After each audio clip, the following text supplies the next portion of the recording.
Adidas and Puma are two of the most powerful sports brands in the world. Their logos are everywhere, on football pitches, Olympic tracks and city streets. Yet their origins trace back to one of the smallest towns in Germany, and to a family feud so intense that it reshaped an entire industry. This is not a success story, this is a tragedy.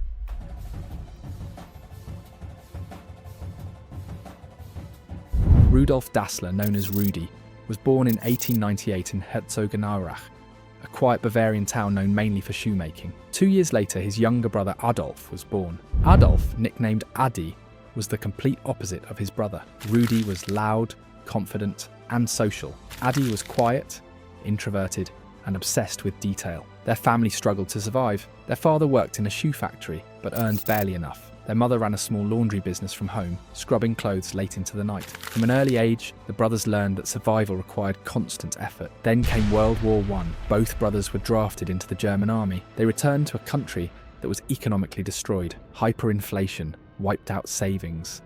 Jobs disappeared. Their mother's laundry business collapsed completely. Germany was humiliated, angry, and desperate, and so were the Dassler brothers. Adi refused to give up. He believed sports would always exist, even in the darkest times. Athletes, he believed, deserved better tools. He began experimenting with shoes in his mother's old laundry shed. There was no electricity, no money, no materials. So he scavenged. Old helmets became leather, broken parachutes became laces. A bicycle powered his tools. The shoes were crude, but they worked. Local athletes noticed improvements in performance. Word spread. Orders slowly began to come in. Adi refined every stitch, every sole, every stud. He was obsessed with perfection. Rudi saw potential. He joined the business and took control of sales. Where Adi was silent and focused, Rudi was charming and aggressive.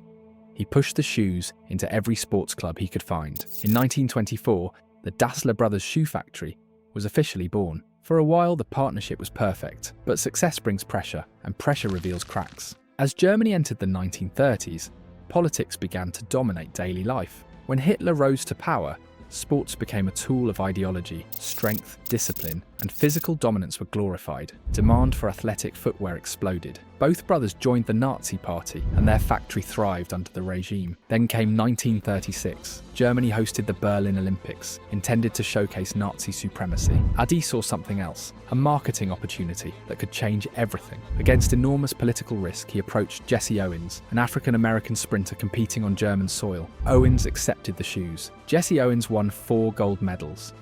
In front of the world, Nazi ideology collapsed. The Dassler shoes became legendary overnight. Orders flooded in from across Europe and beyond. The company reached heights no one in their town could have imagined. But inside the factory, resentment grew. World War II pushed the brothers to the breaking point. The factory was converted to produce military equipment and boots for soldiers. Rudi believed Adi was using the war to consolidate power. Adi believed Rudi was reckless and dangerous. Arguments turned vicious. Accusations became personal. They lived in the same house, ate at the same table, shared walls, but no trust. During an air raid, a single sentence spoken in fear was interpreted as betrayal. From that moment on, the brothers never saw each other the same way again. Rudi was drafted to the front. Adi stayed behind to manage the factory. Letters filled with suspicion followed. Rudi accused Adi of undermining him. Adi allegedly reported Rudi to authorities. After the war, Rudi was imprisoned as a suspected Nazi collaborator. He was convinced his brother had destroyed him. When Adi faced his own investigation, Rudi testified against him without hesitation. Blood meant nothing anymore. In 1948, the brothers split everything. The company, the employees, the town. Adi founded Adidas. Rudi founded Puma. A river divided Herzogenaurach, but loyalty divided it even more. Adidas on one side, Puma on the other. Schools, friendships, marriages, everything followed brand lines. People looked at shoes before deciding whether to speak. The rivalry became global. Adidas reshaped football in 1954 with screw-in cleats, helping Germany win the World Cup in what became a national miracle. Puma struck back with bold marketing, speed-focused designs, and later one of the most iconic moments in sports history. Pelé tying his Puma boots on the world stage. The feud poisoned the next generation. The sons inherited the hatred, spending recklessly to outdo one another. By the late 1980s, both companies were financially broken. Nike had overtaken them both. The brothers died without reconciliation, buried at opposite ends of the same cemetery.